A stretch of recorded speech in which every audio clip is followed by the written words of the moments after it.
अस्सलाम वालेकुम dear students, कैसे हैं आप? ठीक हैं? तैयारी कैसी जा रही है आप लोगों की? अल्लाह ताला आप लोगों को कामयाब व कामरान करे, आमीन। कल आपका पेपर है, मैं आपके लिए दुआ गो हूँ।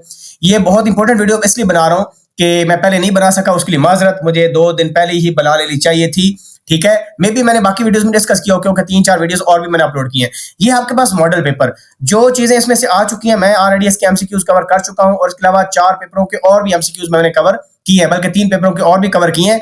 मैं बस ये बताना चाह रहा हूँ आपको कि कुछ टॉपिक्स जो मैंने गेस्ट पेपर में बताए थे वो फॉर्मेटिव थे, यानी कोर्स का पार्ट नहीं थे। मैंने पिन कमेंट के अंदर भी लिखा और वो लिंक भी शेयर किया उस वीडियो का, ठीक है। लेकिन मैं बस ये बताना चाह रहा हूं कि अपनी तैयारी को असेस करने के लिए आप जरा इस मॉडल पेपर को देखें, जो कि अपलोड ऑलरेडी है, और मैं भी एक ड्राइव लिंक शेयर करूंगा जहां पर ये मॉडल पेपर और 2025 का जो एनुअल एग्जाम था, लोकल हार्ड 2 पेपर वो, और 1 पेपर सेकंड एनुअल एग्जामिनेशन का, ये चारों के चारों पेपर में अपलोड करता हूं। ड्राइव लिंक शेयर कर दूंगा, पेन कमेंट के डाउनलोड कर लें। आप बस ये देखें कि जो आपकी तैयारी है, क्या ये मॉडल पेपर में आपके कितने नंबर आ रहे हैं अपनी तैयारी के हिसाब से, क्योंकि फेडरल बोर्ड नॉर्मली रिपीट नहीं करता। जहां तक मेरा मानना है, ये जो पास पेपर है, जैसे मॉडल पेपर हो गया या बाकी पेपर्स में भी शो करता हूं आपको, आप इसको चेक कर लें, डाउनलोड करके देखें कि आपकी तैयारी इस हिसाब से कैसी है, कितने नंबर बन रहे हैं, कितने एमसीक्यूज आपको आते हैं, तो फिर अपने हिसाब से आप कंपेयर कर लीजिएगा। ये देखिए आपके पास लॉन्ग क्वेश्चन है, ठीक है। ये न्यूक्लियर फ्यूजन आया हुआ है, व्हाट इज कंडक्शन, और अगर मैंने कोई फॉर्मेटिव टॉपिक किए हैं कवर गेस्ट पेपर में, तो उसको काइंडली निकाल दें, उस पर अलग से वीडियो है, मैं आपको दिखा भी देता हूं। ये हो गया मॉडल पेपर, और इसके एमसीक्यूज भी मैंने कवर किए हैं। ये हमारे पास सेकंड एनुअल एग्जामिनेशन, जिसको सप्लीमेंट्री एग्जाम कहते हैं, उसका पेपर है। इसके एमसीक्यूज भी मैंने कवर अलग से किए हुए हैं, और ये आप तैयारी देखें कि कैसी तैयारी है। और उसके अलावा ये पेपर है जिसमें शॉर्ट क्वेश्चन आए हुए थे, इसमें कोई भी फॉर्मेटिव टॉपिक नहीं है, सारे समेटिव टॉपिक हैं, ठीक है। नॉर्मली इसमें से रेपिटेशन कम होती है, लेकिन बस जज करने के लिए कि आपकी तैयारी कैसी है। अगर इसमें से कोई रिपीट होता भी है, तो मेरे ख्याल में 10 से 15% के अलावा, या 10 to 15% के अलावा रिपीट नहीं होगा, ठीक है। लॉन्ग क्वेश्चन भी मे बी एक आधा रिपीट हो जाए, नॉर्मली वो चेंज करते हैं। अब ये देखें, लॉन्ग क्वेश्चन चेक कर ले, कंस्ट्रक्शन वर्किंग डीसी मोटर, ये बड़ा फेमस क्वेश्चन है, मैंने गेस्ट पेपर में इंक्लूड नहीं किया था, ठीक है। आप अपनी तैयारी रखें, और ये फार्मूले आते हैं, इन फार्मूलों का रट्टा ना मारें, ठीक है। बाकी फार्मूलाज आप देख लें छोटे मोटे, जो नॉर्मली ये नहीं प्रोवाइड कर रहा होता। एक तो ये चीज होगी, 2 पेपर हो गए हमारे पास, और ये भी फार्मूले लिखे हुए हैं एमसीक्यूज के नीचे भी। उसके अलावा जो थर्ड पेपर है, वो ये 2025 का लोकल पेपर है। इसको आप देखें, इसके एमसीक्यूज पर भी अलग से वीडियो मैंने कवर की हुई। एक ही वीडियो में मैंने 3 जो है पेपरों के एमसीक्यूज किए थे, सेकंड एनुअल और 2025 का लोकल और हार्ड, और मॉडल पेपर को मैंने अलग से कवर किया था। ये एमसीक्यूज अगर आपने नहीं किया, आप इसको कर लें, इस पर वीडियो भी है। ये देखें, फार्मूले रखे हुए हैं एमसीक्यूज के नीचे, और उसके अलावा ये शॉर्ट क्वेश्चंस हैं। तो गेस्ट पेपर जो मैंने दिया उसको सेट असाइड करें, वो तो इंपॉर्टेंट टॉपिक्स हैं, लेकिन उसमें जो फॉर्मेटिव है वो आपने नहीं करने। अपनी तैयारी इसके हिसाब से देखें कि क्या आप अगर इसको अटेम्प्ट करें अभी, तो आपके कितने नंबर आ जाएंगे, ठीक है जी। ये हाफ लाइफ के रिलेटेड है, और ये बाकी सारी चीजें बतानी है, टाइम पीरियड, फ्रीक्वेंसी वगैरह। और इसके अलावा ये लॉन्ग क्वेश्चन आप देखें कि इसमें क्या आया हुआ है। इलेक्ट्रिक पोटेंशियल आया हुआ है, इसकी मैथमेटिकल इक्वेशन लिखनी है, बाकी ओम्स लॉ उसकी इक्वेशन और बाकी चीजें बतानी है। और ये रे डायग्राम टेलीस्कोप की है, ये ट्रांसफार्मर का क्वेश्चन है, उसके अलावा लॉजिक गेट्स का है, और ये न्यूक्लियर ट्रांसपोर्टेशन है, सिंपल पेंडुलम का न्यूमेरिकल प्रॉब्लम, और ये साउंड वेव की कैरेक्टरिस्टिक। और उसके अलावा ये पेपर है हार्ड, जो कि सेकंड टाइम 1-2 बजे होता है, ठीक है। इसके एमसीक्यूज मैंने उसी वीडियो के अंदर कवर किए हुए हैं, उसका लिंक भी शेयर कर दूंगा। इन फार्मूलाज को बेशक आप याद ना करें, कोई मसला नहीं है। उसके अलावा ये पेपर आप देख लें, ये 2025 का हार्ड पेपर है, ठीक है जी। ये वीडियो पहले मुझे अपलोड कर देनी चाहिए थी, ताकि आप कंपैरिजन कर पाए अपना।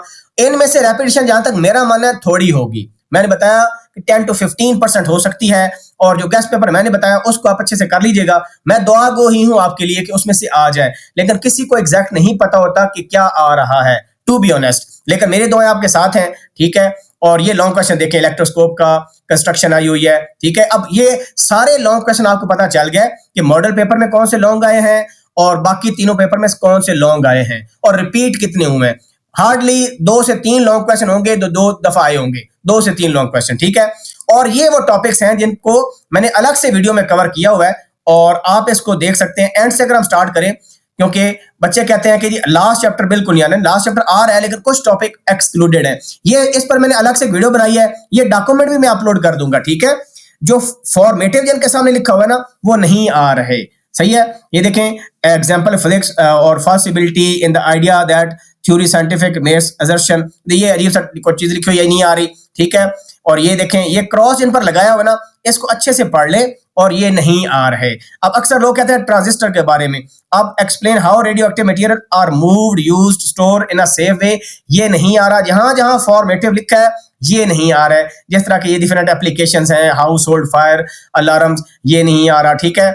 और इसके अलावा मैंने ऑटोमेटिकली क्रॉस लगाए हुए हैं, ये बैकग्राउंड रेडिएशन नहीं आ रहा, और ये बाकी जो चीजें हैं ना ये भी नहीं आ रही। इसी तरह ये बैकग्राउंड रेडिएशन यहां पर भी है, ये भी नहीं आ रहा। और इसी तरह ये टॉपिक आप देखें, स्ट्रक्चर ऑफ एटम, ये नहीं आ रहा, ये आपके पास मॉडर्न फिजिक्स का टॉपिक है। इसी तरह यहां पर देखें, इलेक्ट्रोमैग्नेटिक रेडिएशन की वजह से जो डैमेज काज होता है वो नहीं आ रहा, कैंसर वगैरह जो बीमारियां होती हैं, और ये मैं ऑलरेडी वीडियो में कवर कर चुका हूं, ठीक है। इलेक्ट्रोमैग्नेटिक वेव्स में ये नहीं आ रहा, और ऑसिलोस्कोप, डिफरेंट इंटरप्रिटेशन वेवफॉर्म की ये नहीं आ रहा, ठीक है। तो ये आपको बताने का ये मकसद था कि कहीं आपने कोई इसमें से टॉपिक तैयार ना कर लिया हो, वो फिर टाइम ज़ाया करने वाली बात है। इस वजह से एम्फसाइज करने के लिए एक तो कंपैरिजन आपका हो जाए, नंबर 1 ये मकसद है कि आप पेपर पिछले देख लें, मॉडल पेपर और बाकी 3 पेपर, कि उनमें क्या आया हुआ है और आपकी तैयारी किस लेवल की है। और मेरा अपना मानना यह है कि मैंने बताया 10 to 15% ज्यादा रिपीट नहीं होता नॉर्मली।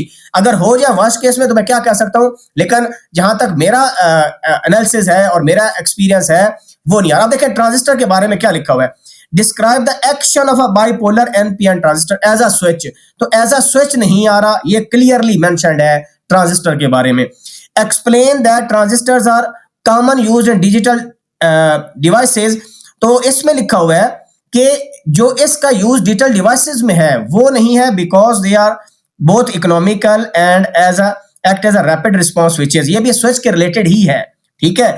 अब इन जनरल जो ट्रांजिस्टर है ना वो उसने कहीं भी नहीं लिखा कि नहीं आ रहा। अब इसमें अलग से हम देख लेते हैं कि ट्रांजिस्टर के बारे में, जिस तरह बाकी वो कहते हैं ना ये समेटिव टॉपिक्स हैं, ये समेटिव हैं, तो इसमें अगर ट्रांजिस्टर के बारे में कहीं लिखा हुआ है वो हम देख लेते हैं कि कहीं लिखा हुआ है कि ट्रांजिस्टर के बारे में, जिस तरह देखें ये लाइट इमिटिंग डायोड की वर्किंग लिखी हुई है, ये आपके पास समेटिव है। और describe the action light emitting diode, ये भी समेटिव है। हाँ, ये रिले इन स्विचिंग में जब ये यूज होता है तो ये नहीं हो रहा। Explain electronic devices build from logic gates circuits, ये देखें ये इंक्लूडेड है। ये आपके पास बूलियन गेट्स वगैरह हैं या बाकी चीजें ये इंक्लूडेड है, ये एंड और इंक्लूडेड है। उसने बल्कुलर अलार्म ये इंक्लूडेड है, इसकी एप्लीकेशन ये सिंपल्स इंक्लूडेड है, लेकिन वो ट्रांजिस्टर के बारे में अलग से कहीं भी उसने नहीं बताया होगा, ठीक है। बस ये पूछा है कि एज अ स्विच, ये बताया एज अ स्विच एक्सक्लूडेड है, और ये उसकी कोई एप्लीकेशन एज अ स्विचेस इस्तेमाल हो रही है वो जो है आपके पास ये एक्सक्लूडेड है। इन जनरल उसने ट्रांजिस्टर के बारे में नहीं बताया कि वो समेटिव है या नहीं है। अब ये आप देख लें, सही है जी। तो मेरे ख्याल में ट्रांजिस्टर के बाद थोड़ा बहुत आपको आइडिया होना चाहिए कि मीटर, बेस, कलेक्टर उसकी होती हैं, उसकी इक्वेशन क्या होती है, बाकी एज अ स्विच और उसकी एप्लीकेशन ये एक्सक्लूडेड है। ये किसी मैसेज किया था कि फॉर्मेटिव है, तो मैंने शायद लिख दिया पूरा टॉपिक ही फॉर्मेटिव है शायद, ठीक है। तो बेस्ट ऑफ लक यार, कंपेयर कीजिएगा और अल्लाह ताला आपको कामयाब करे। और आपका मेरा मकसद बस यही है कि आप कामयाब हो जाएं, और जो मैं आपकी हेल्प कर सका, माजरत इसलिए आपसे कि मैं आपको कुछ चीज सिखा नहीं सका। यानी जिस तरह मैंने लाइव स्ट्रीमिंग की है 9th क्लास की मैथमेटिक्स की, तो मे बी मैं फिजिक्स की भी कर सकता था, लेकिन due to short of time, क्योंकि मैं ऑलरेडी परमानेंट एम्प्लॉय हूँ यूनिवर्सिटी का, फास्ट यूनिवर्सिटी पढ़ाता हूँ मैं अल्हम्दुलिल्लाह, तो इस वजह से मेरे पास टाइम बहुत थोड़ा होता है। लेकिन आपका जो कंप्यूटर साइंस का पेपर होगा और मैथमेटिक्स का पेपर होगा, उसमें से मैं अपना टाइम निकाल कर आपकी हेल्प करूंगा, जो मैं कर पाया मॉडल पेपर सॉल्व करूंगा, टिप्स बताऊंगा, गेस्ट पेपर बताऊंगा। बेस्ट ऑफ लक, ढेर सारी दुआएं आपके लिए, और अल्लाह करे अगर गेस्ट पेपर में से आ जाए या ये पेपर आपको कुछ थोड़ी बहुत हेल्प कर सके तो दुआ कीजिएगा मेरे लिए, मैं आपके लिए दुआ करूंगा। लेकिन वर्स्ट केस में अगर कोई चीज रिपीट नहीं होती या आपको ज्यादा फायदा नहीं होता, तो कितने कंटेंट क्रिएटर है सब आपको बताते हैं गेस्ट पेपर, अब किसी का तुक्का लग जाएगा, किसी का नहीं लगेगा, तो इसमें कोई दिल में खफा होने वाली कोई बात ऐसा नहीं होगी। Best of luck, wish you good luck, अल्लाह हाफिज़।